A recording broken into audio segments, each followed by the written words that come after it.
What's up, fuckers? What up? How the hell are you guys? So good. How you doing? Good. Once again, we are joined by our good friend here and future shooting sensei, Mr. Andrew Gordon. I like ballistic sensei. Ballistic sensei. I like that. I dig that. Yeah. Yeah, I was looking Ballistic for guru, if you will. for the right words, but Man, I'm always still learning. as a sensei would say. Yes, as doctors would say. Doctor? Doctor. We're all doctors now. All right. Well, we're here. We're going to talk about the Book of Enoch. Enoch? Enoche. Enoche. Oh, I like that. The Mexican. I was thinking, what is it? Ganoche? Gnocchi? Gnocchi?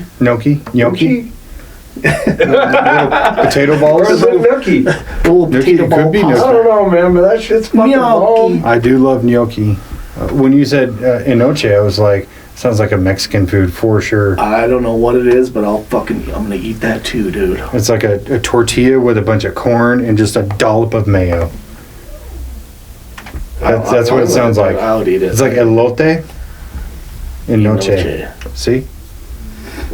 Throw some cheese on that shit, some little bit of hot sauce. Get rid of that mayo and more cheese. Yeah, some crumbled up hot Cheeto flakes. Oh, I love cheese. Can't stand mayo. Really? Yeah. So growing up in California, all the Mexican kids, they loved elote. Couldn't stand it.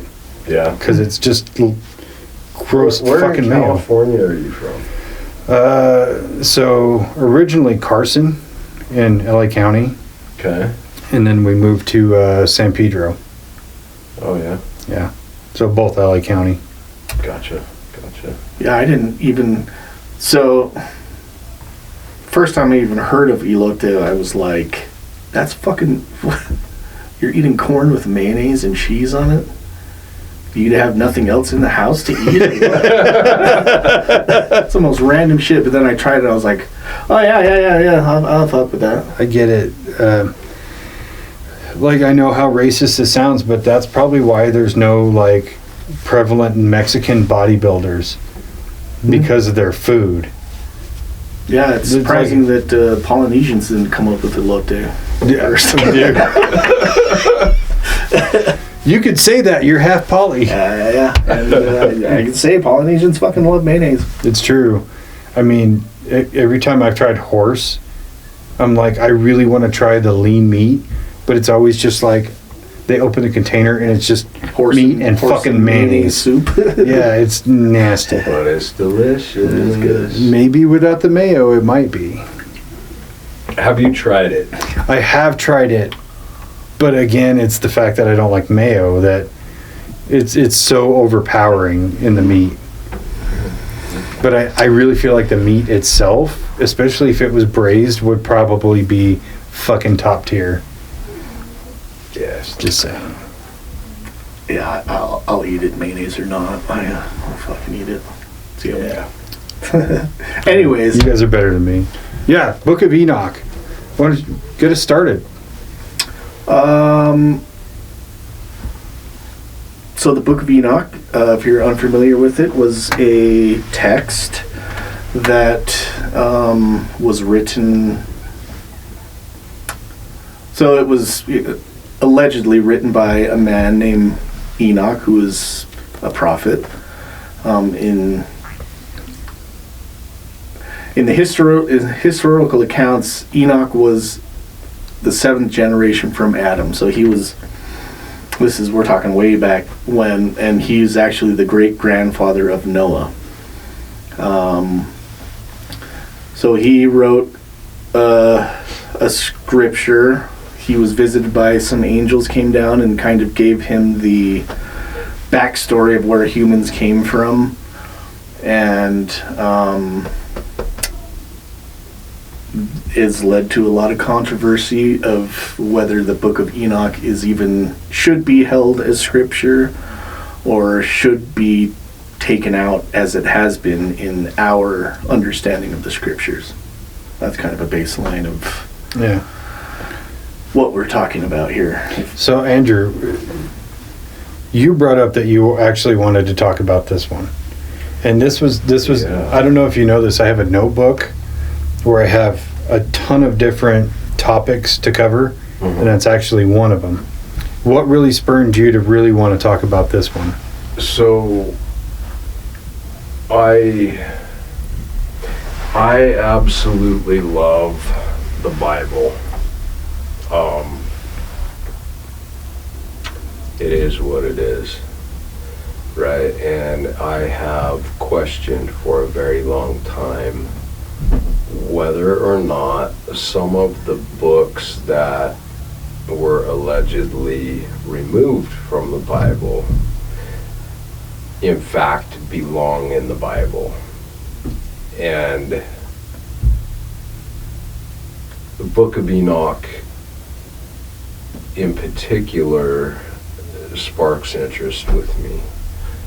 There's reference in the Bible in Genesis chapter 6, right, of Nephilim, and Book of Enoch talks quite a bit about Nephilim. And Within the context of being called giants. correct. Well, I think that might be something that we misunderstand, and there's very little talk in the Bible about Nephilim, right? But it is mentioned in 3 different places that I know of. And one thing that has always kind of piqued my interest with that is there's this little excerpt in the Bible that talks about, as in the days of Noah, No being Noah, so shall the coming of the Son of Man be. Now, as a person that believes heavily in the Bible, I also believe that those days are drawing nearer, and that leads me to want to understand what the fuck are Nephilim. So, yes, I just cursed. I cursed like a sailor. Fuck, fuck. And You read the Bible, you can't do that.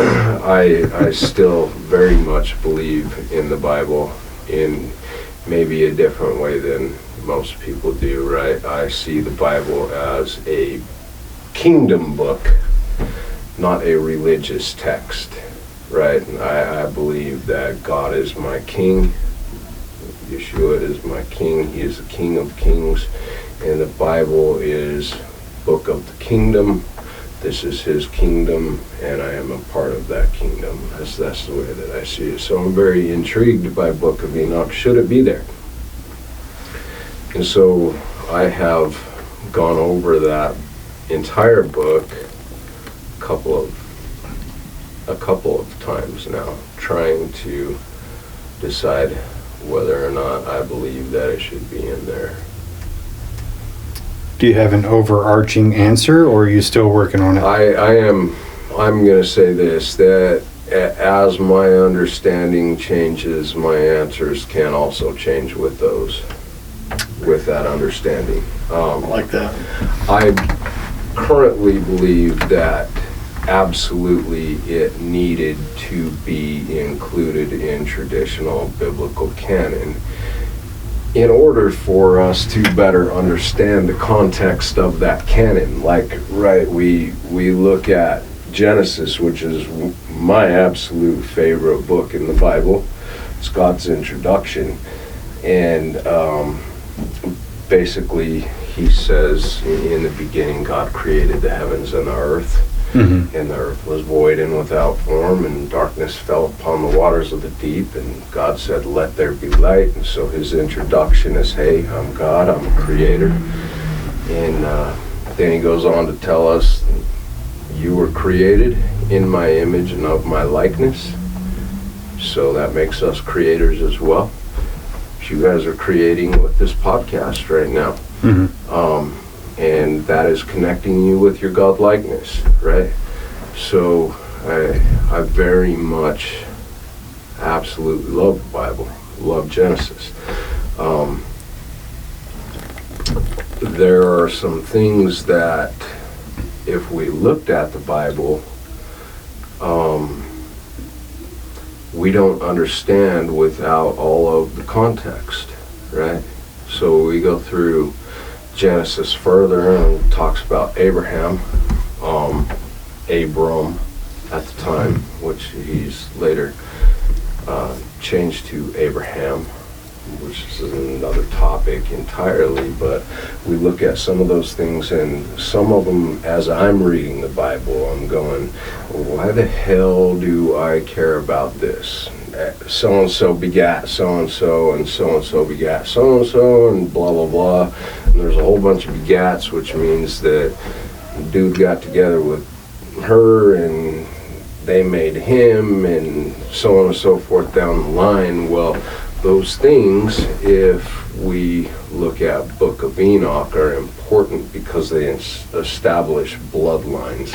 And I don't think that we entirely understand that context without understanding those bloodlines, right? Mm-hmm. Given the genealogy that goes along with the history that they're talking about. Right. And then if you look at Old Testament in general, a lot of people are very, very turned off by some of the goings on of the Old Testament, right? Like God wiping out entire populations, or you look at Passover, for instance. And so the deal with Passover, like we're marking our door with lamb's blood, right? And anybody without a marked door, that firstborn son is getting wiped off the face of the map. And it looks like, from an outside perspective, that we're talking about this unjust, pissed off, evil God, right? But what we don't understand is that there's a creation there that's God's creation, and that creation got defiled by the Watchers, right? Where we now have angels that come down and they mate with the daughters of men and produce Nephilim. And those Nephilim create a bloodline that carries down, right? And so you're looking at King of Kings going, man, I don't want to follow this dude because he's an unjust God. But what you're not understanding is you've got this creator who has now had angels move in that have defiled that creation, right? Yeah. And so I find it very interesting. I don't know for certain whether or not I feel like it should be included in traditional Bible canon or not. But what I will say is, right now, I currently feel like it has given me a perspective on some of that doctrine that I did not have before. And clearly, because in traditional Bible canon, that did happen, but there wasn't a lot of context behind That's it. the important part for me, having listened to the whole thing, is the context of why there was a flood. Because in like the kind of traditional Bible lore, I never really understood the point of the flood. Like, oh, we have to cleanse the earth for 40 days and 40 nights, but what are we cleansing it from? Does it need a bath? Doesn't make sense.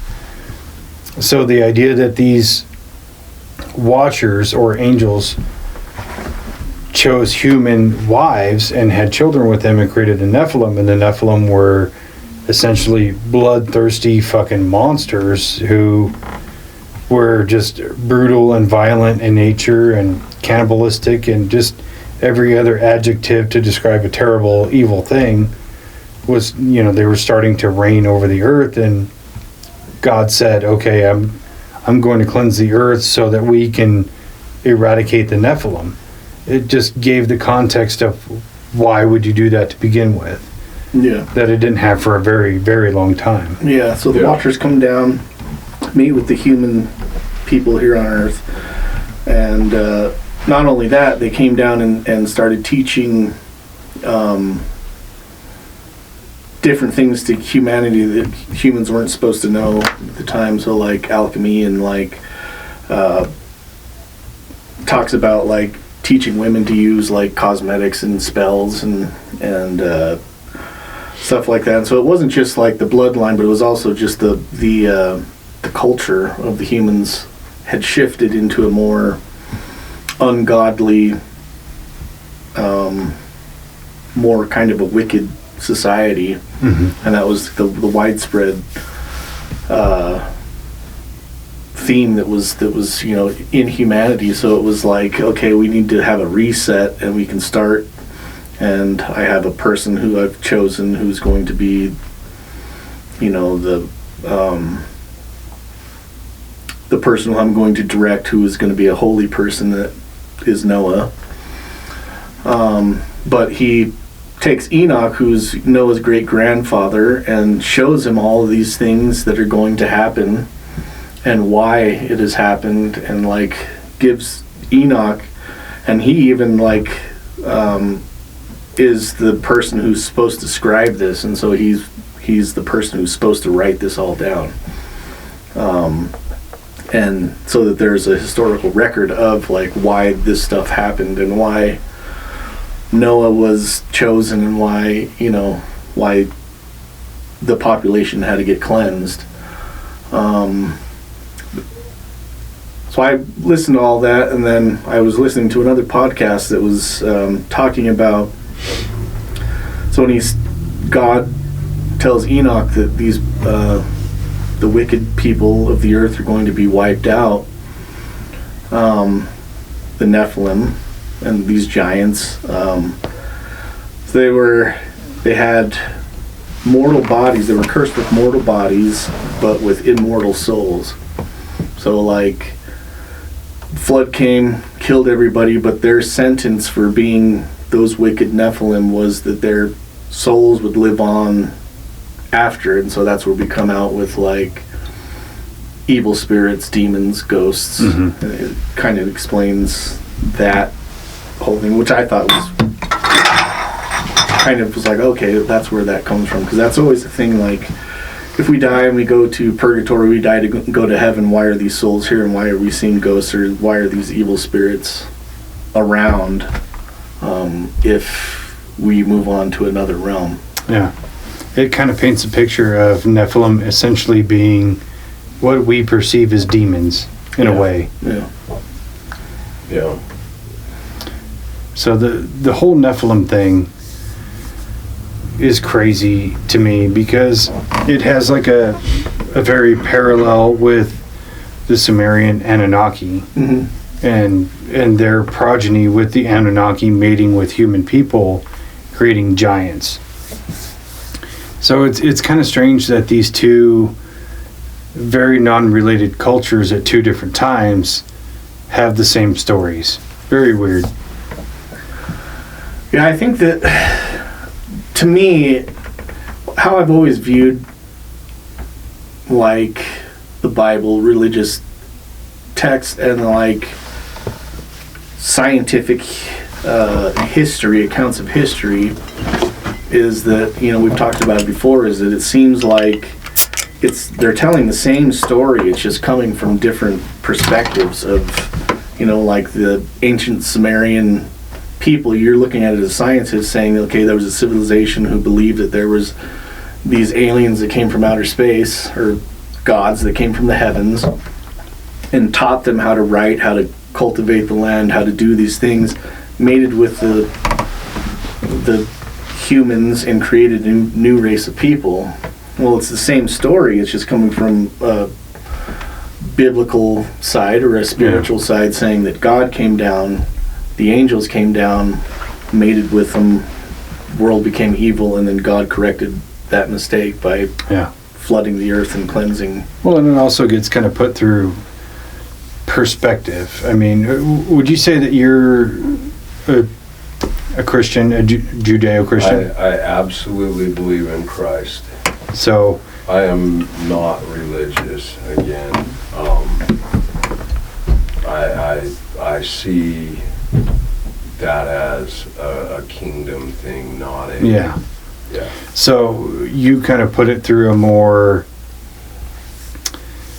faith-based perspective versus I'm, and I hate to say it, but atheist, because atheist has such a like terrible connotation, because every atheist you fucking know is like, yeah, I'm an atheist, let's debate. I'm not one of those people. It's like your faith is your faith, and Yeah. you have that. I'm not going to attack you for it. And I'm not going to attack you. Yeah, and that's the way it should be. But so when we look at these terms and you think of like a watcher, you probably put it more through the lens of that's an angel, but I put it through the lens of, well, that's an alien, you know, or Spence may have a similar or in the middle ground kind of thing. But like you're saying is you're putting it through your perspective and your lens of your own culture or what you believe in. Yeah, I think the reason why I feel like that is because I definitely believe in a higher power. I definitely believe in God. What that God is for other people, like different people, it might be something different. Whereas, like, I've met people who believe all sorts of different things who are great people that I don't, think they'll be judged because they thought his name should be Steve. Yeah. It's the same thing. I don't think God's name should be Steve either. You're living the way that you should be, but like, I just believe that, I consider myself a very spiritual person, but I think that, like anything, if humans are involved with like religions, it can be corrupted. And so it's Absolutely. Like, that's why I try not to adhere to any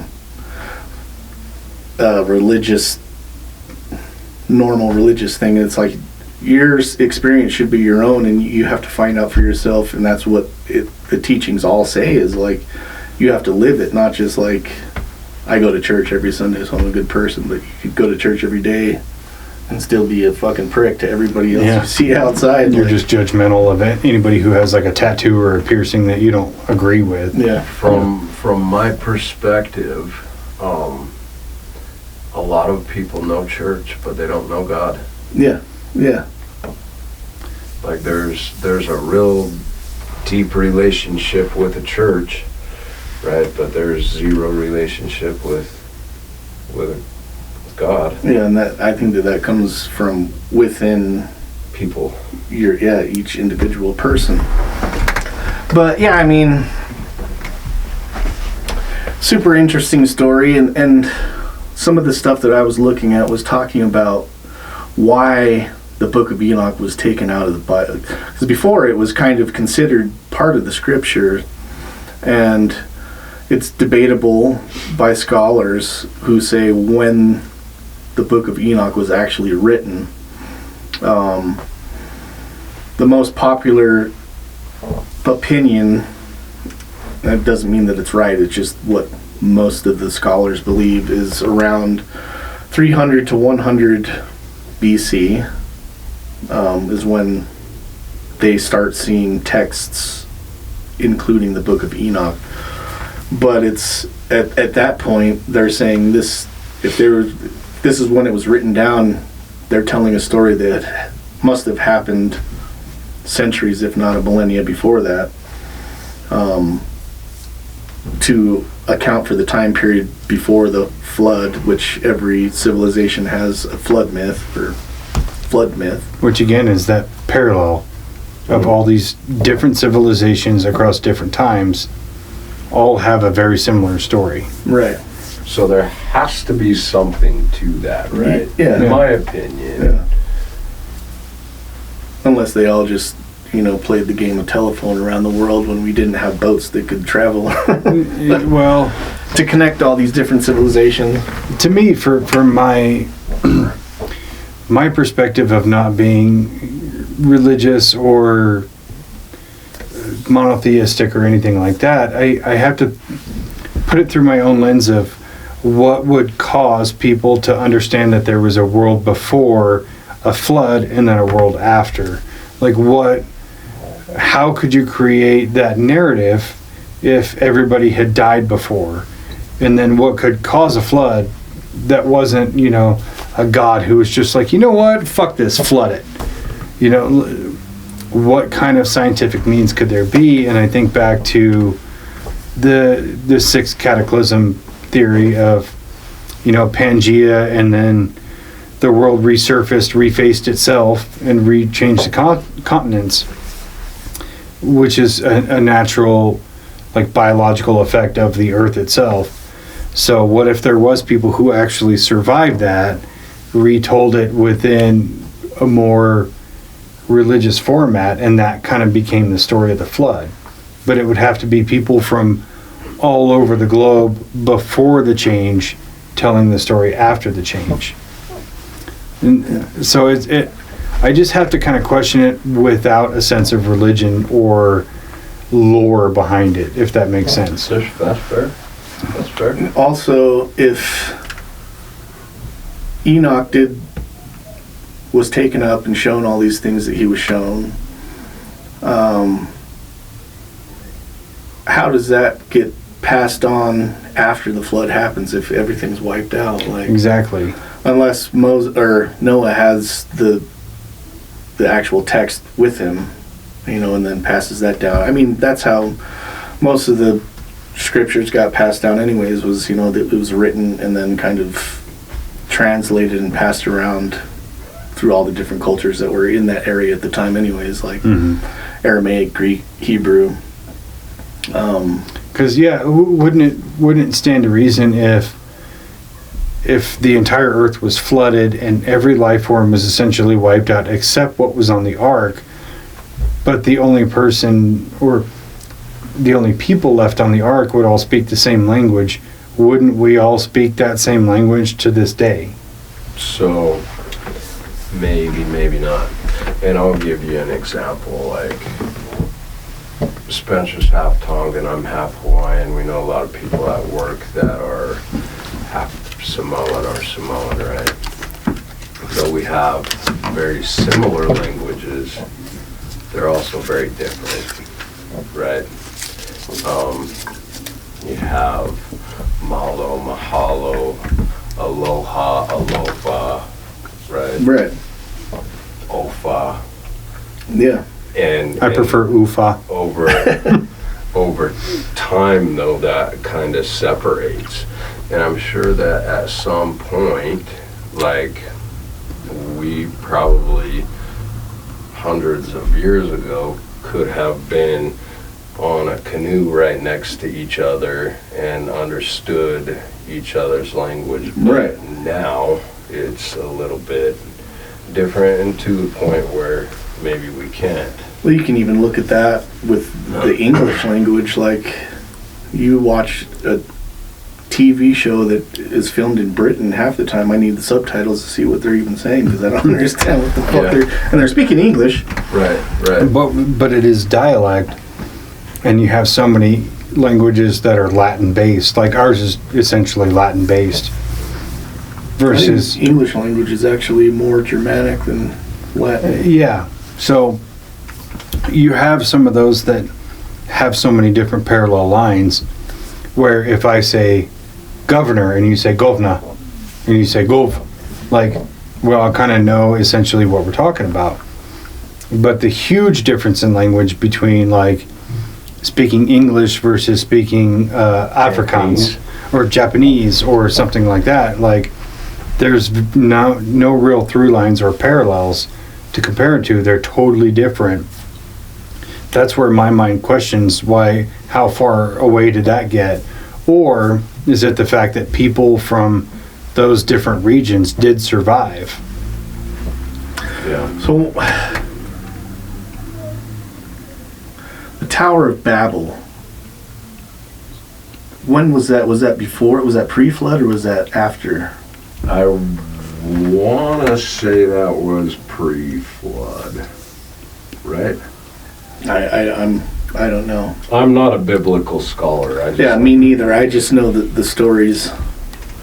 The Tower of Babel is they're building a tower to try to reach the heavens, and the gods, or what they said was the gods got angry and cursed them to have this, so they all spoke different languages, so they couldn't communicate how to do it correctly. I know my grandma always praised that one because she was a severe racist.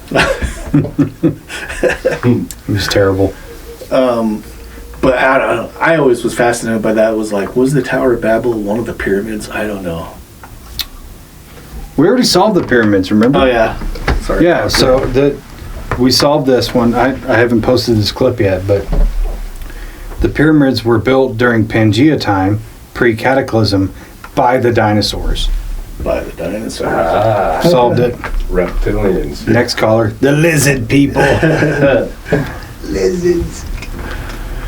Well, yeah, where were we in this whole Book of Enoch? Oh, let's go back to Enoch's story itself, where God essentially brought him into heaven and gave him like a tour of heaven, where he saw houses and buildings made of crystal and gemstones, rivers of fire and things like that. All these crazy, amazing visuals where you even saw immortal souls in prison for all eternity, things like that.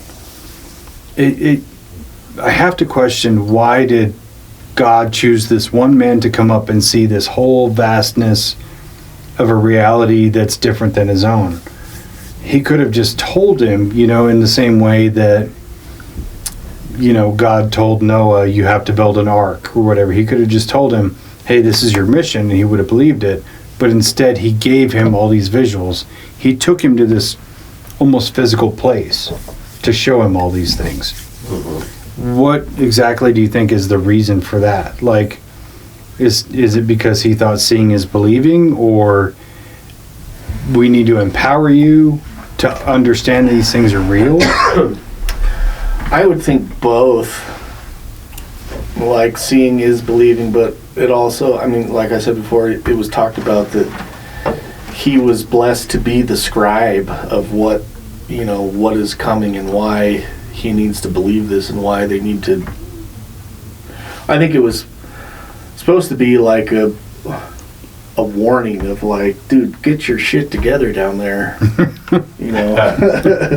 Obviously none of us heeded. Yeah. And then what happened. But and you look at it, obviously we've seen Ancient Aliens, and so they ponder, they come with the question is, what if these beings, or this God that was taking Enoch up, was really a spaceship taking him up to a mothership and showing my favorite theory, by the way, showing him, these are the people that we're creating, hybrid alien human people, and these are our gardens here. One room he was taken into and shown like how God creates a diversity of life with like different plant species and stuff like that. But in the Ancient Aliens theory, it would be like you taking him to show him the gardens of, this is the food that we grow on this spaceship so we can travel 1,000 light years across space to reach another planet that has a viable hominid species that we can fuck with. Just one of those theories that's like, maybe we are fucking aliens, dude. I don't know. So as somebody who's faith-based, do you believe that there are aliens? So this is what I will say to that. The more I understand about anything, the more I learn about anything, the more I understand how much I don't know. Mm-hmm. Like, I think we put way too many rules on how things have to be, right?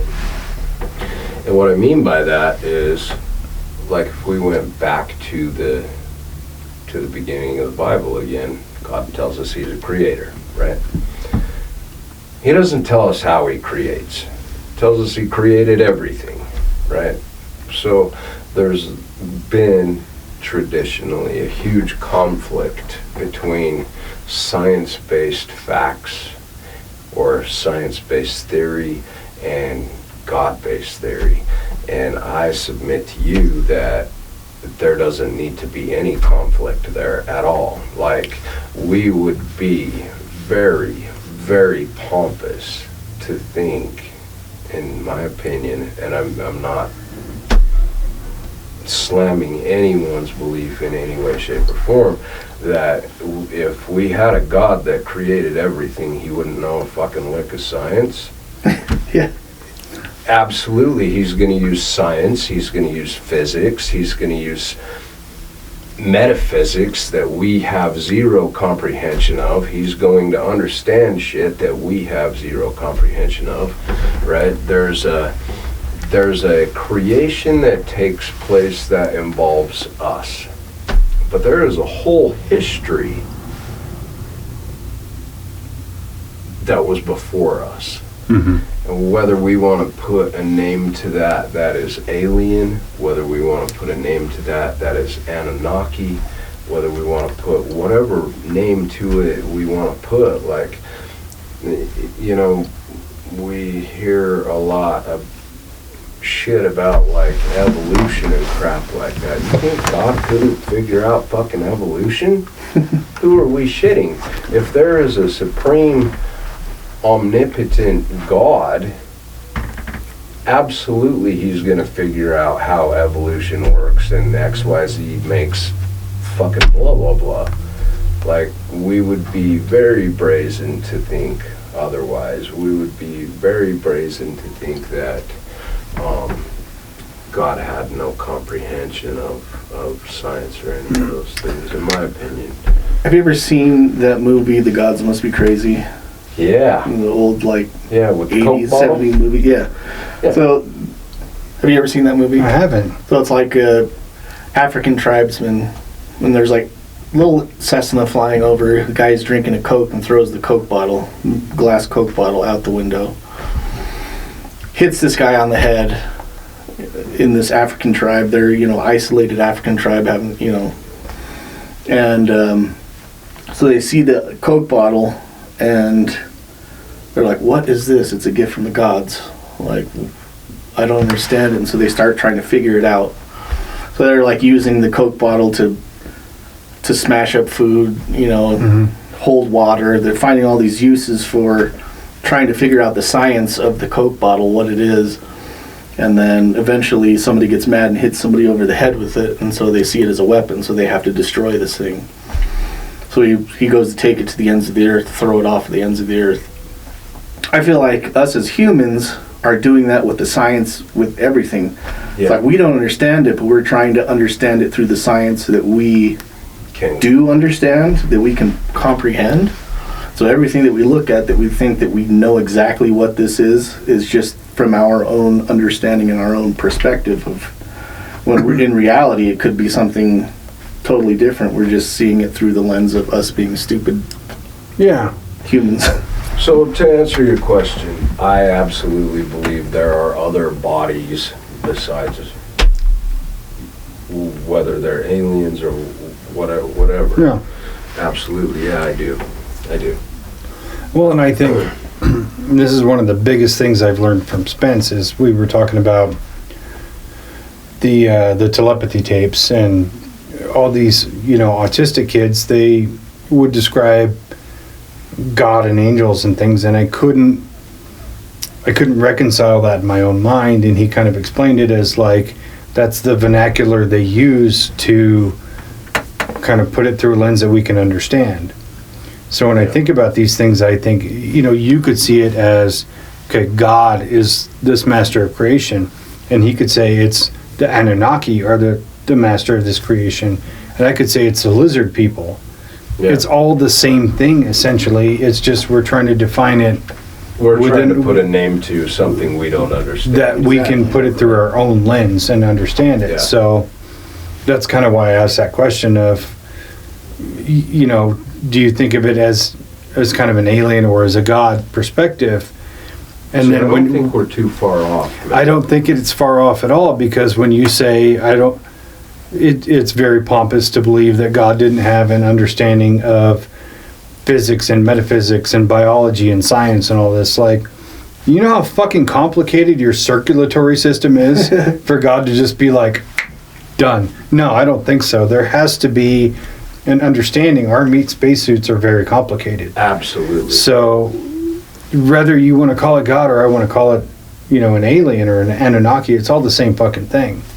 Well, even the theory of evolution, if God's intent was to create humans, what if he's using the science of or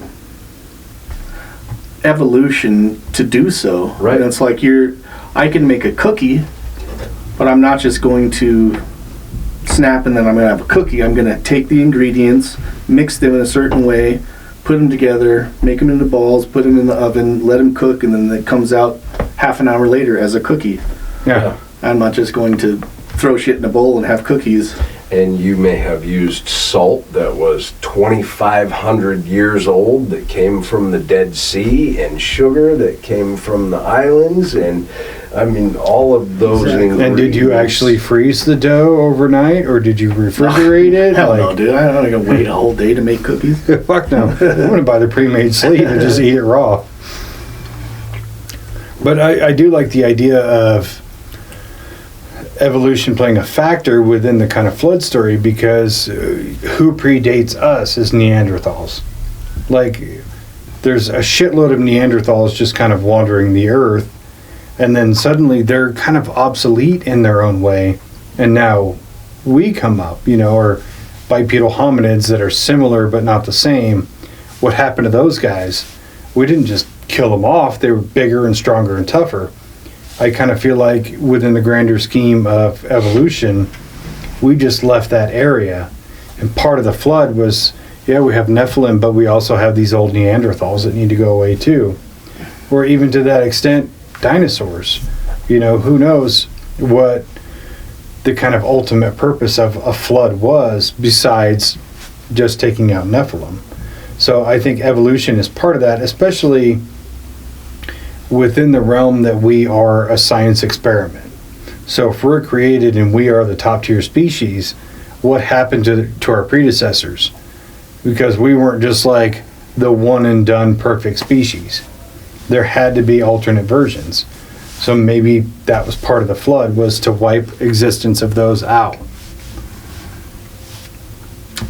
I don't know. It's just a theory I've had for a long time of like, it's kind of like you don't get it right till your third kid. I hope my kids see that and they're like, what the fuck, dude? No, what I mean by that is there had to be a lot of biological byproducts within evolution, because you can't just tell me that we've been on this planet for however long, thousands, tens of thousands of years, and we haven't evolved much since then. But in just a few years, we went from Neanderthal to us. Doesn't make sense.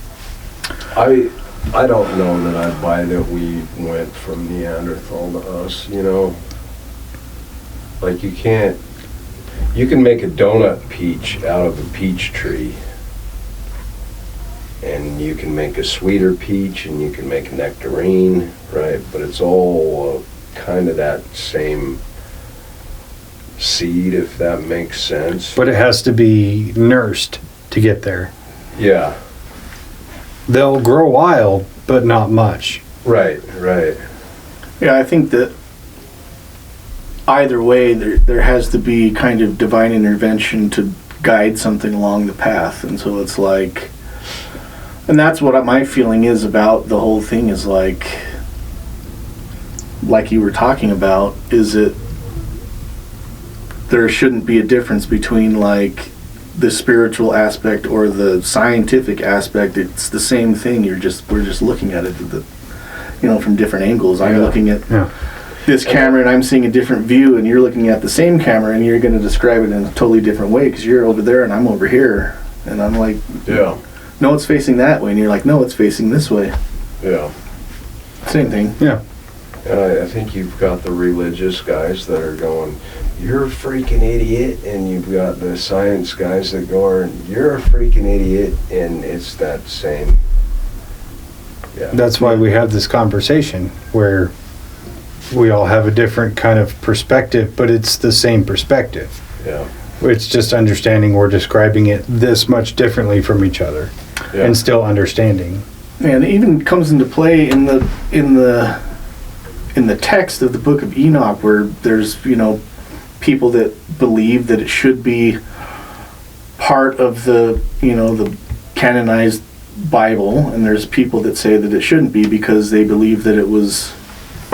So Enoch is referenced in the Bible in a few different places. Genesis, one of them, the Book of Jude, and the New Testament is another one, where they reference Enoch and the things that he saw and the things that were taught. So either they're making up a new book and saying, you know, taking this figure that they read about in the Bible, and so we're going to make a side story called the Book of Enoch, saying, okay, this is a side story. I have these tidbits in the Bible about Enoch, and so this is somebody else writes a whole different, you know, version of this is Enoch's whole story. And that's what a lot of people believe, is that, you know, it shouldn't be part of the Bible because it was kind of like a spin-off of the Bible. So I've got a question for you, because this is something I actually tried to find and was not able to. But do either of you know where and when it was removed from the Bible canon, and by who? I was trying to find that, and I couldn't really find a specific time period that it was. Just that it was not being passed on throughout the years until. So it was like a popular book to be read along with, you know, the Bible, Old Testament. In Judaism, you know, this is before Christ. The Torah and the Old Testament was the 5 original books of the Torah. Genesis, Revelations. But so it was alongside with those, and even like they found it in the Dead Sea Scrolls. I was going to bring that up too. Which were, you know, 200 BC, 100 BC, that time era. But it was also rediscovered in around the 1500s in Ethiopia, because they had versions of the Old Testament that were unfiltered, more so than the canonized books that we know as the Bible. Yeah. So they still had all those books inside their Bible, and so it was, you know, and yet people ask, where does that come from? It was Queen of Sheba went to Solomon, and they had a kid together, and so she went back to Ethiopia and took with her the teachings of the Torah and had these books that they had written, and so they still go by that. I think you just answered my question, man. Or one of the questions that I have had, because that is true, and it just brought it to light. But Solomon, according to the Bible, he was a very chosen man by God, right? Like, he was blessed with wisdom that, according to the Bible, will be unmatched, and wealth that will be unmatched, and that's what brought him and Sheba together, right? But if she went back to Ethiopia with that book, then it would stand to reason to me that it does belong in traditional Bible canon, along with Jubilees, along with Maccabee and the like. And a lot of people do, well, some people do believe that it should be, and that the reason why it is taken out is kind of has a racism type thing, because those books talk about the history of those people that are from Ethiopia and aren't technically the chosen ones, but which, you know, in Judaism the chosen ones are Israel, and the Jewish people. But so I mean, there's an argument that people say that it was racism. Again, it's just people fighting over stupid shit that we think is important, like skin color, but like, Yeah. who really cares? But yeah, and then there's other people that talk about, you know, that being, the Book of Enoch is just another set of like a side story to give back history for the biblical text that everybody reads. It also, they say they wanted to take it out because it conflicts with the belief in the way that the calendar is set up in the Jewish tradition. The calendar went off of a lunar cycle. Mm-hmm. Instead of the Book of Enoch says that the calendar should be measured by a solar cycle, and It's 364 days in the Book of Enoch, yeah. Mm-hmm. but we celebrated 365. Well, So that is more discussed in Jubilees than Enoch, but we could talk about Gregorian calendar in a minute if you guys want. Do you guys know much about that? kind of. I was kind of going down a rabbit hole of like trying to track down. It's kind of weird, and even like the Ethiopian calendar is like right now they think it's, or they say that it's 2018 by their calendar. Mm-hmm. But they have 13 months instead of 12 months. 12 months of 30 days, and then a 13th month of between 5 to 6 days, depending on if it's a leap year or not. Well, and if you believe in the lost century, and I can't think of who it is, but the one king who took over, and it was like Charlemagne, yeah, where he was like, I can't start my kingdom on a weird year. Let's just make the year, 500 or whatever it was. I can't remember off the top of my head. So we're missing, quite a bit of time. I believe it's like 300 years. Yeah, it's a lot. So technically we're in the 1700s right now. If you go by that, theory. See how much we know. Well, I mean, if you look at it, it's like the Dark Ages. We refer to that time as the Dark Ages. They refer to that time as the Dark Ages because the only people that had the information were the priesthood, and so they controlled all information that was going out. So common people didn't know how to read, write, or do math, basic math, and so like all the people that controlled the year, the date, the month was the clergy, and so they could make up whatever fucking they wanted. So it was like, you have to pay me on Tuesday for this month's taxes. Well, I just paid you a fortnight ago or whatever. Yeah. Week ago. No, it's due right now. So I mean, they could make whatever they wanted. Yeah. Until it became. And religious people would never lie. Ever. Absolutely not. Or diddle Absolutely kids. not. Like, they would never do that, ever. Well, it's there's so many different things that go into it that it's just like where the truth lies. And the fact that Enoch was said to live for 364 years. It was like that's a reference to the calendar should be 364 days.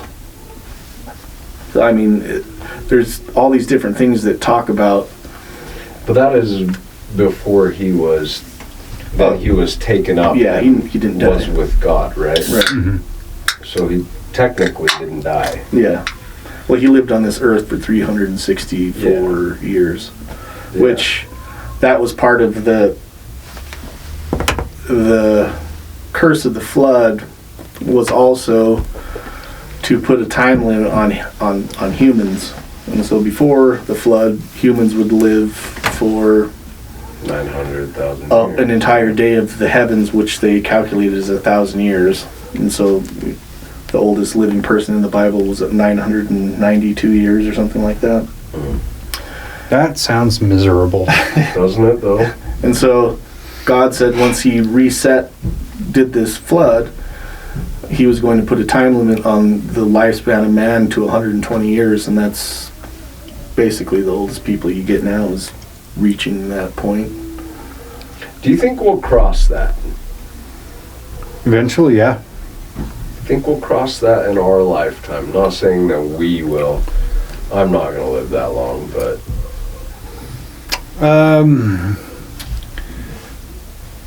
I think, yeah, honestly, I think by the time I reach the end of my life, people will really start living into the 110s, 1-teens, 120s with relative ease.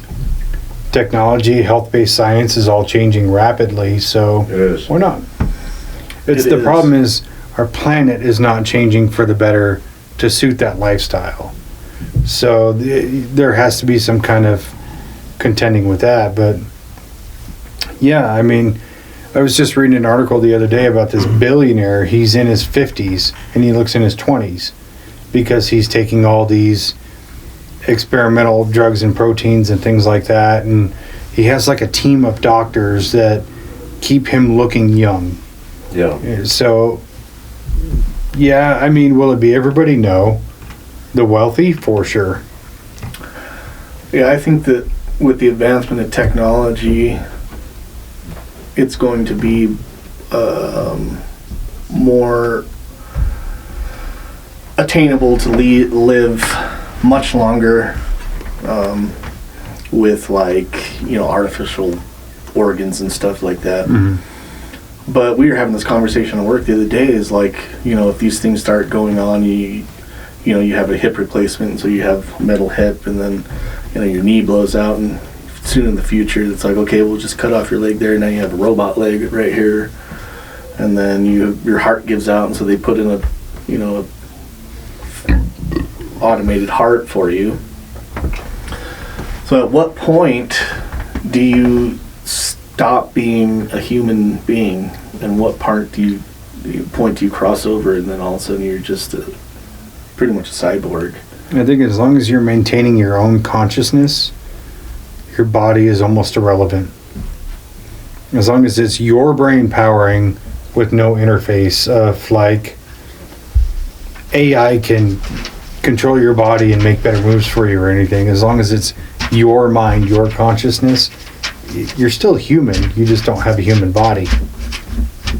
Thank you. You want that? Oh, let's see. Special note.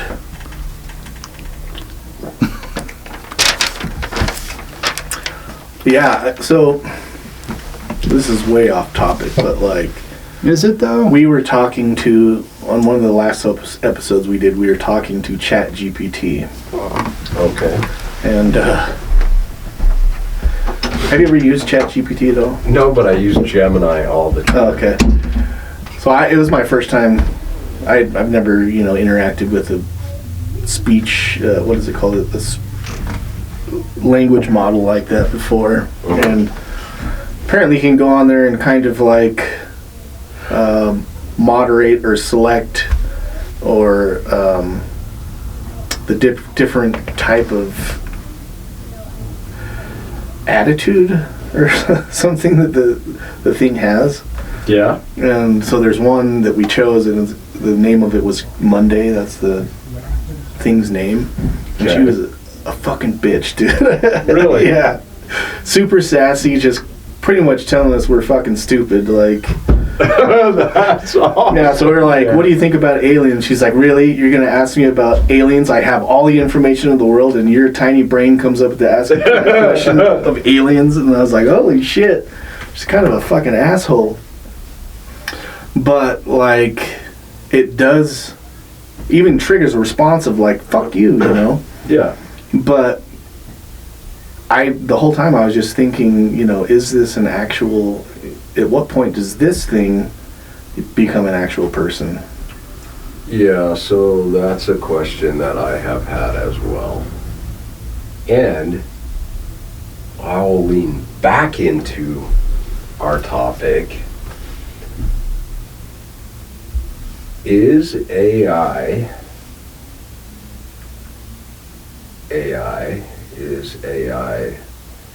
a disembodied spirit?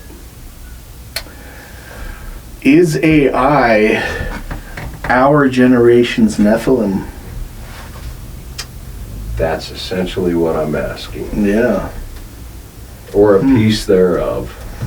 Like, I think there's a lot to Nephilim in just that definition that we don't understand, right? Like, we take and we look at that and we say giants, but it is not necessarily just described as giants, like men of renown. That could fit into a whole plethora of power. Yeah. Right? And then you look at, like, one question that I had years and years ago is, so you have all of these stories from, if I have a story that's centuries old from one continent to another continent and all over the globe, right? And there's a piece of that story before there was actual crossing of those continents in any semblance of what would be frequent at all. I'm going to give some merit to that, right? Like, we'll take a vampire, for instance. Is that Nephilim? Like, that's an entity that is talked about all over the globe, a werewolf, and you could give it 17 different names over 7 different continents, but it's still talking about the same thing. Like, you go out in the West Desert and maybe we call it a skinwalker. We go over to Europe, we could call it a werewolf. We go, up north a little bit, we could call it a dogman, but it's talking about the same damn thing. Yeah. And then, we, like, what is our understanding of Nephilim, right? We already know that they were trying to crossbreed species, right? That's a discussed piece of it. Yeah, I mean, in the Book of Enoch, it talks about, how they were not the fallen angels or the Watchers. It talks about them breeding with humans, but also interbreeding with all different life forms, and so they were creating these Nephilim that were crossbreeded through, if they're talking about like crossbreeding angels, humans, wolves, coyotes, bears, and all these creatures that are being birthed. And I think the biggest thing is, like, they're creating these things, these unholy, as we're talking about it, the unholy, creatures. And so take it back to, like, what we were talking about, like, is our version of ChatGPT and the progression of technology like that in our generation the Nephilim that we're creating that's going to lead to our eventual demise? Maybe.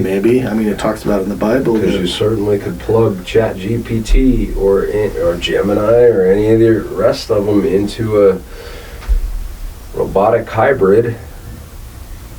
Yeah. Got Terminator coming around the corner. Yeah, fucking Cyberdyne systems. Crazy. Yeah. Well, I mean, we just talked about AI recently, and kind of each AI is created with parameters, right? So it has to, just for kind of context, like one of them in specific is very woke in nature, where you could ask it what's worse, killing 100 people or misgendering Caitlyn Jenner, and it'll say misgendering Caitlyn Jenner. Yeah. So these AIs are still programmed with barriers in place and specific criteria to operate under. If you remove those criteria and let them meld together, yeah, we're kind of done. But hell's gonna break loose. as long as we're maintaining control, it's just a tool. I wonder if they just allow us to have the optic of control for our Well, I think control is feeling of safe benefit. control is an illusion no matter what. Yeah. I mean, It is. like I'm controlling this bottle right now, but what happens if I open my hand? Gravity has control. I'm just resisting the control that's there. That's all that is. So it is all You have just to an illusion. imagine there is no bottle. There is no bottle. Fantastic movie. Classic. One of my favorite Nephilim stories is the Giant of Kandahar. Remember that one? Did you ever hear that? Yeah. Man, that was like the first Nephilim story I ever heard. Yeah. And I was like, no way. That can't be real. And then you go down the rabbit hole just a little bit and you're like, probably. Yeah, it was definitely one of the ones that, like, because I mean, like I said, I grew up and I read parts of the Bible that talk about Nephilim, and so I you know, I think it was on Reddit or something that I saw that story, and I was like, this is it, dude, I fucking knew it, they're real. The Giant of Kandahar. Yeah. And I was like, it's the Nephilim, that's what it is. It's the right description. It's the fucking right part of the world. It's gotta be it. But yeah. So in the Book of Enoch, it talks about the giant, like the Nephilim, being, some of them were 300 cubits tall. Yeah. That's Hundreds of feet. yeah. Yeah. I think the royal cubit was 21 inches or something like that, and so 300 cubits would be fucking pretty tall. So speaking of cubits, I have to go back to Noah's Ark for a minute, where they talk about, in the Bible, they give sizes of Noah's Ark in cubits. And they actually believed it landed in this one certain spot, and I can't remember where it is off the top of my head. Yeah. But you think about the size that they describe and the way the Bible describes it of two of each species, right? Which doesn't even make sense, because not every species of animal lives in the area where Noah lived. So how did he round those up? You know, how did he get like a California, you know, black bear or whatever, one specific species to a specific region? Like monkeys are not specific to America in the same way they're not specific to, you know, Jerusalem. I got a thought for you, and you can look at this through an Anunnaki. And I think we have the same thought. I think we do. You could look through this through an alien or Anunnaki or whatever lens, and I'll look at it in a different lens. So if you have a God helping you out here, right, and he has this grasp on science that we talked about earlier, maybe that was all brought to him in little test tubes in his laboratory that was on this ship. That's exactly what I think. It wasn't that he brought on two of every animal. He brought on a male and a female of each species in a DNA form. Whether it's a test tube or whatever. A platelet, whatever, because the size of that ship would not house that many animals. So, again... Maybe it was a mix of both, right? Yeah, I mean, enough to repopulate that species based on a handful of samples. Yeah. Yeah, I was listening to something that was talking about that, saying how they thought it might have been like instead of, so like dogs, you're not going to take every single breed of dog No. on there. So you're just going to take a male and a female wolf when they're babies, pups. And they're going to evolve. And then from there it just evolves into, all the different species of, and so you really need just the root animals of each species kind of to repopulate and then you see that even like there's parts of the mountains, there's a range in Mexico that's even in on the trails of the Appalachian Trail, like some of the mountain ranges up there where it gets so high on those peaks that each peak has a different subset of birds and insects, and I mean they're in the same maybe 3 or 4 miles away from each other, same animal, but they're different because they're living in such an isolated spot on this very, from here, this mountain peak to this mountain peak, they're not crossing the valley to interbreed with each other, so that you get these pockets of isolated creatures that are the same but have differences. Well, yeah, there's a certain amount of evolution that you have to play into factor there of like, let's say they kept 10 different breeds of dogs on Noah's Ark, and eventually the evolution came down to what it is now, and now you have fucking wiener dogs who have no like dog-like instincts, no predatory instincts, right? But then you also have to question, if you only had 2 samples, a male and a female of each species, the only way that species is going to survive is inbreeding. Yeah. You said Appalachia, so my mind instantly thought inbreeding. So, yeah, there's It's working out well for them, dude. Yeah, I do. Sorry. What was that one dude who just barks? I came across a TikTok of it the other day, and I was like, the Brown family or whatever. Oh no, that's Alaska. Sorry, that's Alaska. You know what I'm talking about? Yeah, I was like, why did you pick your last name, dude? It's a common last name. I think it was actually my real last name is actually Wick. Their last name is White. White, yeah. Makes sense. Dad's John? Dad's John? No. Not John Wick? No. That's what I used to be called. I picked a very common name so I could blend in. David Brown. Yeah. Good luck. Right? So, yeah, there are questions of evolution plus inbreeding that go into that. But at the same time, it just stands to reason that, like, the Ark was more of a DNA housing facility than anything. Because how are you going to get 2 fucking polar bears on there? Not going to happen.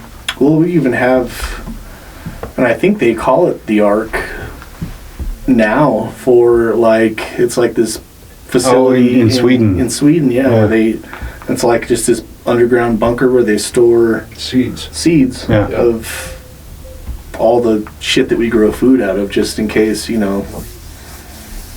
blow each other up. We have an asteroid that hits the planet and then we can't. I like his answer better. It's more likely. Yeah.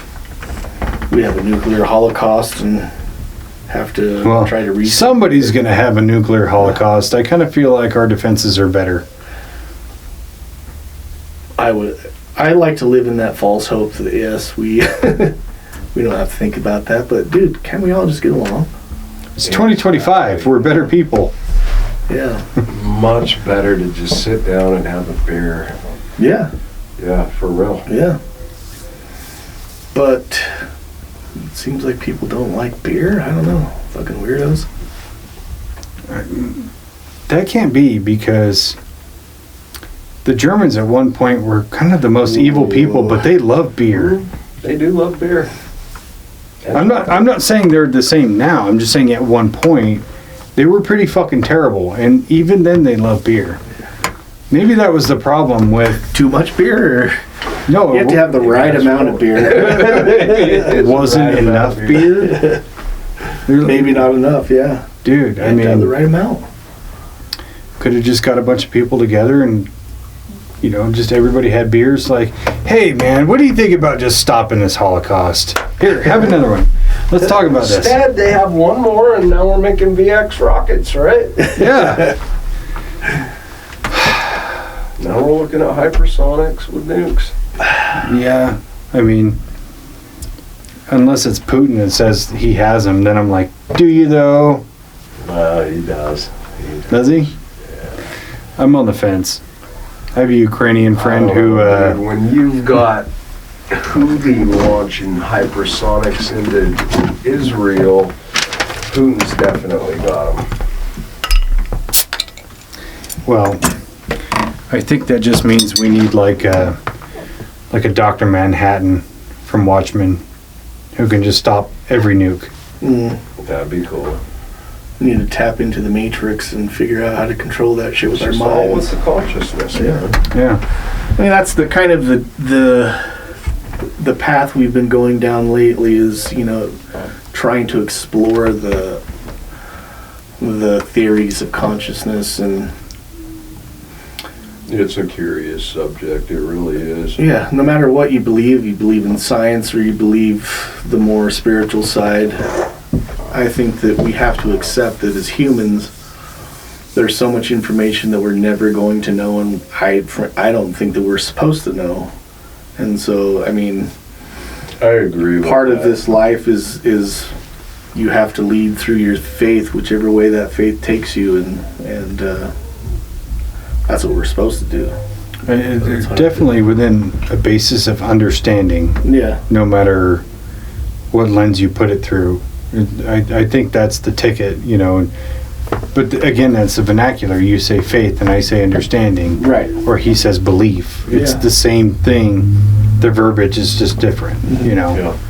And I think as long as you're being a good person and you're learning stuff along the way without being closed-minded, again, being one of those church without God people, I think you're going to be okay.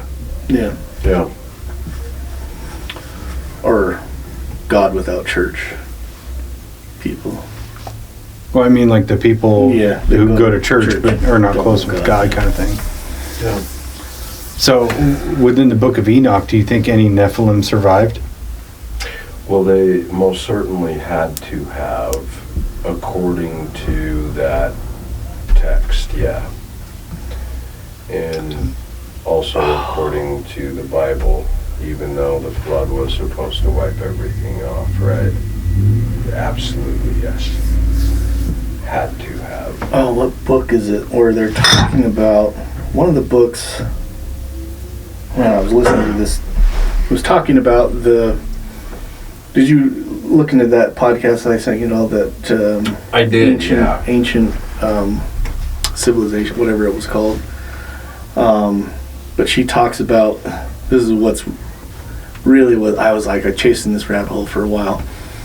But she was talking about like the Nephilim bloodline, and it's like, okay, there must have been some of the Nephilim that survived because, like, one of the tribes, is there God's telling them to go to this land of Judea or something, to go live there, and when they get there, they find the Nephilim are already there and have this. They're already there. But then she goes through and starts going through the kind of the tracing the bloodline of the tribes of Israel that are supposedly the lost tribes, and it's like one of the tribes who were descendants of the Nephilim, like were traced through like a lot of the kings in Europe, and then transferred down, and she like names down through like all the way to like George Soros, you know, connecting dots, but like What? really super interesting. I don't know where she's getting her genealogical information, but then she talks about like how like one of the kings, King John of England or something like that, and how almost all the presidents of the United States are related to this guy. one of the ancient kings who are in this bloodline of the. Wow. Yeah, even like Barack Obama, they all have the same bloodline. Really interesting. But that was discovered by, it was like a 13-year-old doing an assignment for school, like tracing presidents' genealogy, but they're all like related to this one former king. Strange. Very interesting. I tend to think that they survived because, in my mind, it's the easiest way to explain people who are abnormally tall, but their genealogy isn't of tall people. You know how you'll see people who are like, you know, the mom is 5'5" and the dad is 5'7", but they end up having a kid who's 6'4". It's not just a random fluke of nature as much as we want to think. I kind of believe it's in the DNA, something that's dormant within the DNA that skipped 20 generations, and now it's like, hey, this one fertile sperm is actually carrying that DNA strip from many generations ago. I don't think it's that far-fetched to see it, you know what I mean? Yeah. Or even when you have whole families where there's nobody under 6'6", even the daughters are all, tall. Everybody in the family is between 6'5" and 7'5", and that happens a lot. Where it's like, it's a family of Nephilim. Just change your last name. Yeah, in listening to a lot of the stuff that I was listening to, I came across, I can't remember who it was talking about when Enoch says that, the Watchers came down. They were trying to... So this was actually coming from the angle of it was extraterrestrials. And they were talking about how, these Anunnaki came and were controlling everything on Earth, and then so they were mining for gold, and so they brought with them this worker race, and so they're telling these workers they need to mine gold, that we need this much, upping production, and so they said, we're tired, we need a break. Why don't we just use this hominid that's already here on Earth? And they're not smart enough. And they're not smart enough to know. We'll just use them as the labor force. And so they're like, okay, well, let's try to do that. So they tried to just mate with people, and it didn't work, And so one of the Anunnaki goddesses says, okay, well, I'll try something different. I'm going to impregnate a female, take that fetus, put it inside of me, and then I will birth the child. And so she does that, and it works. And then so they have that's how Shaq was born. Yeah. So they had this person try to mate with the hominids that were here on Earth, and it didn't work. And so they had to create a female partner for her from the DNA that he had. So they made a female, so they had Adam and Eve, and then from there they created the worker race, but they encoded in the DNA, this is what they were talking about, and they encoded a gene that is a worship gene, and so that people would be more inclined to worship them as their superiors, so that they would be willing to work for them as subjects. But I think this might have been Billy Carson, so it's probably bullshit. So, what's interesting about that, and Anunnaki in general, like, you said you were raised LDS? Yeah. Have you ever heard of Kolob? Yeah. So you're probably not familiar with Isn't that what happens when two rappers make a song together? We the best.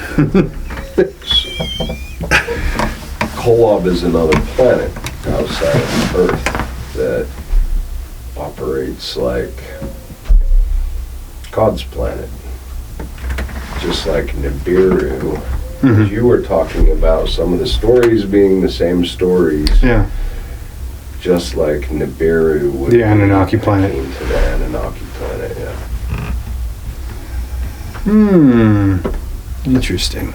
Yeah. I mean, if you look at any of it, we could look at Genesis, right? And I remember years ago reading Genesis and my favorite book at the same time, which is the Iliad, and going, holy crap, this is the same story, but which it's not, but if you looked at Greek mythology as a whole, it's the same story, one told from Cronus's side and one told from Zeus's side. Well, that was an interesting part about that lady also talking about the genealogy of the Nephilim, was that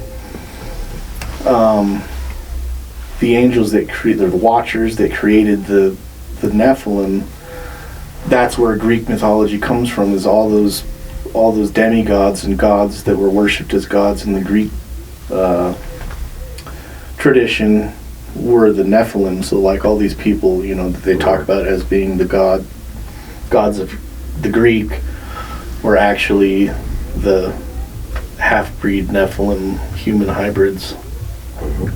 Yeah, I could see all the demigods like Heracles being, half Anunnaki or half Nephilim or whatever, breeded with a human. That's why he was so physically strong. Yeah. Because he just had crazy recombinant DNA. Makes sense. I like that. Yeah, and she goes on to talk about like the bloodline goes down to the tribe of Dan, and then the tribe of Dan spreads out through that area, and that's who the Spartans actually were these ancestors of the progeny of the Nephilim. That's why they were such great warriors. But I can't remember the name of that podcast, but if you're into that stuff, we're going to have to do an episode on Anunnaki now. Yeah. And hopefully not quote a lot of Billy Carson. have you ever... It'd be hard. Yeah. Yeah. I'm so on the fence about Billy Carson. Yeah. Billy Carson is the... Do you think he means well? 100%, yes. Do you? I think he means well in terms of he's not trying to tear down anything old or traditional. He's just trying to add something else to it. Yeah. I think in a lot of ways he's full of shit, but there's sincerity there. Do you think he is full of shit on purpose? No. No. Yeah, I think that he has a lot of passion for what he's doing, but it seems like some of the information that he chases is known to be false, or is like, I don't know, maybe that's probably my bias of being like, that's not true, but do I know if it's not true or not? No. Yeah, I think it's definitely kind of filtered through the same lens as we are. And I'll give you a prime example of the way we are with politics, where if we hear a story that fits our narrative, we buy into that story. No matter if the details are a little askew or whatever, we'll perpetuate that story because it's what we believe in and it's how we feel about things, where somebody else could dispel it and say, okay, that's not actually true, this is how it really is, and we'll in a way get defensive because you're challenging my own belief. Yeah. By challenging the facts that I'm giving, I kind of feel like it's a parallel line with those two. Yeah. I don't think he's malicious intent or he's trying to like hurt anybody. I think he just believes in this idea so sternly that he's willing to kind of like put blinders on to real facts. You know what I mean? Mm-hmm. That's my thought. Seems like a cool dude. Yeah. Yeah. He's definitely put a lot of work into his work. Yeah. He absolutely has. Yeah, I would like, I mean, he seems like he talks about doing a lot of cool shit that I think is really cool. And finding out information for yourself. And I think that even that can be a hindrance for, some people, is like you go and do something and you think that it was so fantastic that you believe that as, truth. Yeah. And so it's, you might be skewed by your own enjoyment of it, or like, I don't know. Building your own legend. Yeah. In a way. Yeah. Yeah, I always just come back to, like, the reality, the realness of everything that happens is only depending on who's experiencing it. Like, yeah. And like we've talked about, if you have a dream, is it any less real because it didn't happen to somebody else? Yeah. It still happened to you. You still experienced it. Doesn't make it not real. It just means it's not real to everybody else. Yeah. That's or all like it is. me being excited to go out shooting. We're going to go out shooting and be like, oh, dude, that was the funnest thing I've done in a long time. Or as opposed to, like, if you took my wife out to go shooting, she'd probably be bored. I'm like, what are you talking about? That's not fun. Yeah. Well, and there's always that aspect, too, of, let's say you go out there and you do that and you hit this target at a mile, where suddenly that's going to, like, encompass your personality. A lot of people do it, and I think Billy Carson's kind of the same way, where he stumbled across some knowledge that other people, or largely the population, didn't really know or understand, and suddenly that became kind of his personality, is like, I'm going to wrap myself around this subject, in a way. Anyways, he does have a lot to say about the Book of Enoch and the Anunnaki, but he does come from Thoth. the tablets of Thoth. He does definitely push the angle of ancient aliens, or the Anunnaki being specifically extraterrestrials, and that's his belief, and that's fine, but I think either way, it was just something that we can't have a full understanding of it because we weren't there, Mm-hmm. So I don't know. Solved it, dude. Book of Solved Enoch. it. So should it be part of the biblical canon? I think that it should definitely be something that is, just like I consider myself a Christian person. I believe in, most of the teachings of, that the Bible talks about, and but I've also read the Quran. I've read, these other things, which I also believe that there are teachings in there that are super helpful and good. So, I think that it's one of those things that you should definitely, if you're inclined in that direction, to go ahead and read that and take that information as you will. Should it change your mind about things? No. Yeah. So, are you from a religious family? Yeah. Religious, yeah. So, do your other family members know about the Book of Enoch? No. No? Do you think if they did, it would change their mind? Or would they kind of label it as heresy? Honestly, I don't know. I don't,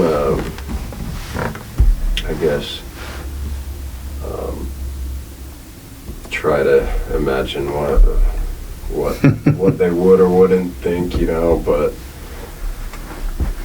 Well, I mean, when this episode comes out, you can share it with them. And be like, hey, check this out. And then they listen to it, and then you're either going to know if they're into it or not. So I have kind of weird family dynamic, right? My dad that raised me passed away. He would totally have loved to study something like this. My biological dad is still around. My mom is very staunch in the way she sees things.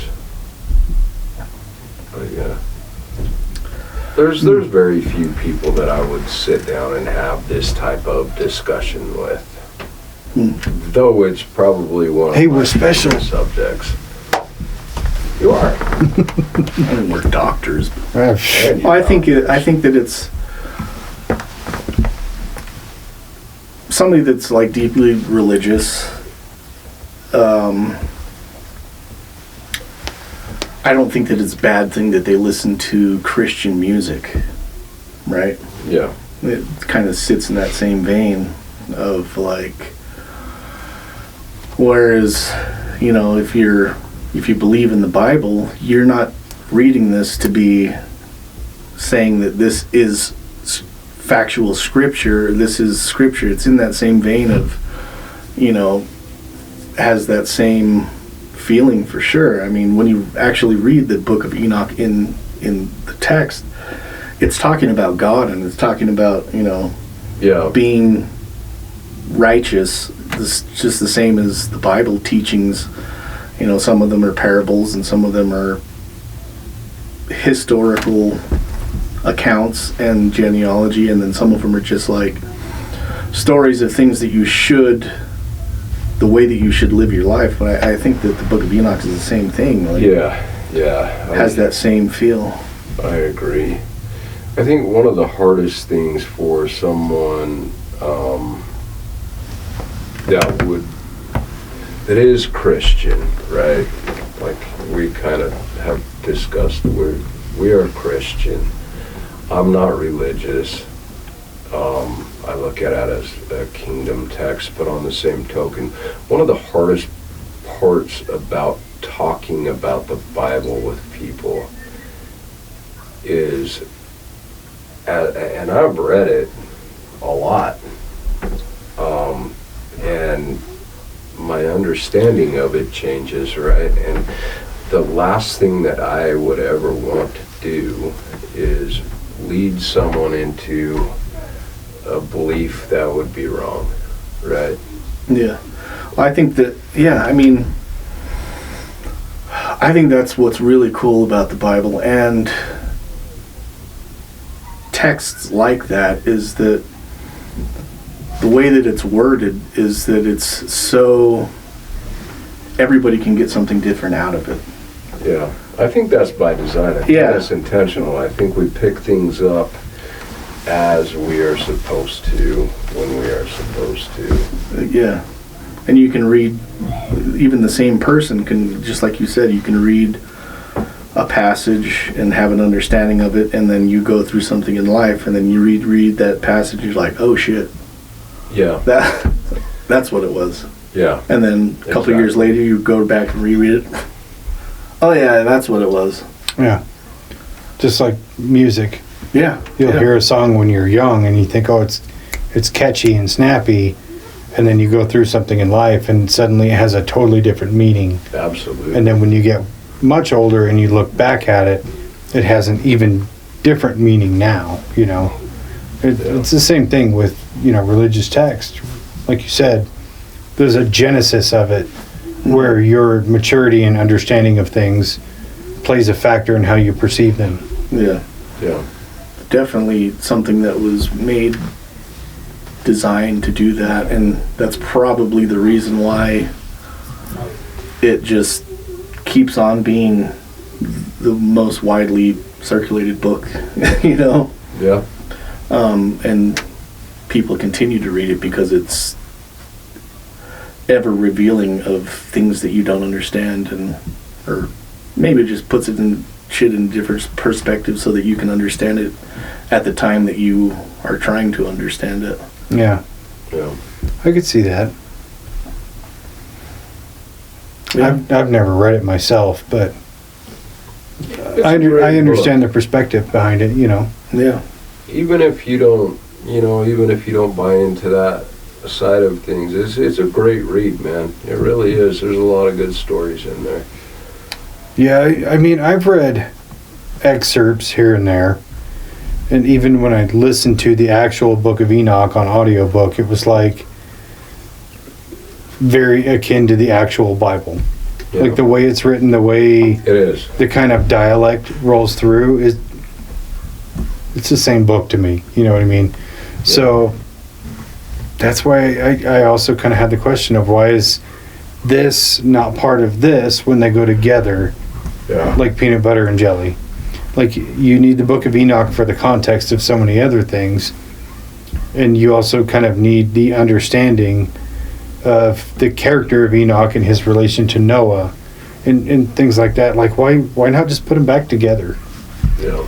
But I know there's a lot of scholarly and things like that come into play, and researching the pyramids, you find out that scholarly and archaeology are kind of like very almost arrogant professions where traditional thinking cannot be challenged because it's already established. Yeah. And I There's a really lot of hate truth that. to Yeah, and also, I mean, a theory, I'm not saying this is true or not, is that, you know, because the Book of Enoch isn't the only book that was supposedly taken out of the Bible texts. I mean, there was, Right. what, 26 different books or something like that? 60. Several were taken out, yeah. In the Ethiopian Bible, I think it's 26 books that they have that used to say that they used to have in the Bible, and were taken out through history by people who were in charge of the church for reasons that they saw fit didn't really match their agenda. So, I mean, whether that's true or not, I don't know, but that's one of the theories is like, okay, you know, this book says this, and that. We're trying to say that people need to do this, so we're going to take that out, eliminate the problem or the bias. So, whether that's true or not, I don't know, but that's what people have said. Well, religion as a whole has been historically a very evil thing, if we're honest about it. And if you're using religion as a power grab to control people, which happens all the time, even still, you know, it would behoove you to take certain doctrine away from the people so that they didn't see certain things and they only saw what you wanted them to see, right? Yeah.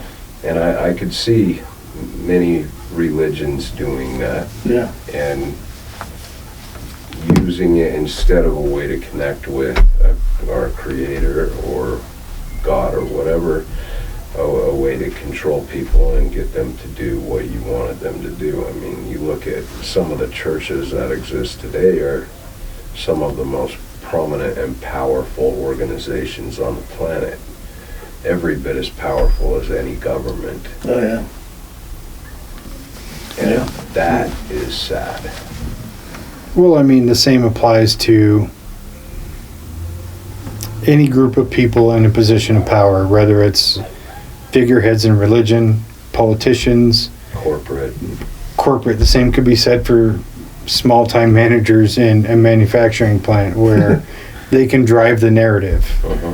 And it's just up to the masses to kind of decide for themselves what they do and don't believe. Yeah. Yeah. And I don't believe managers give a shit about you, so there's that. Yeah. It's like when I go through and ask somebody, hey, can you sweep that up right there over there? Tucker just came through, wants us to clean up.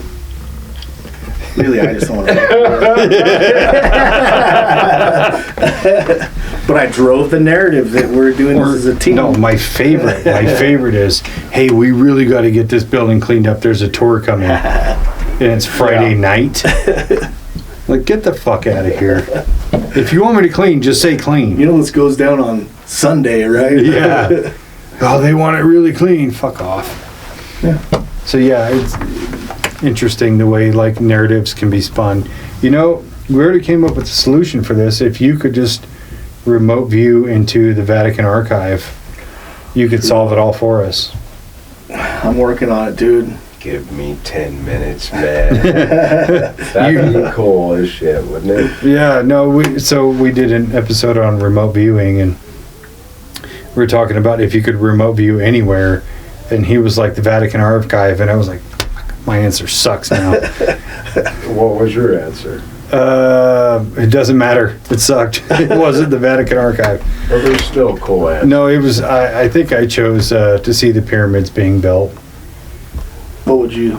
Oh, man, I can think of a few. I want Dark Side of the Moon. I'm going Area 51, Vatican, pyramids. I want to see, you know. Area 51 now or 1950? Both.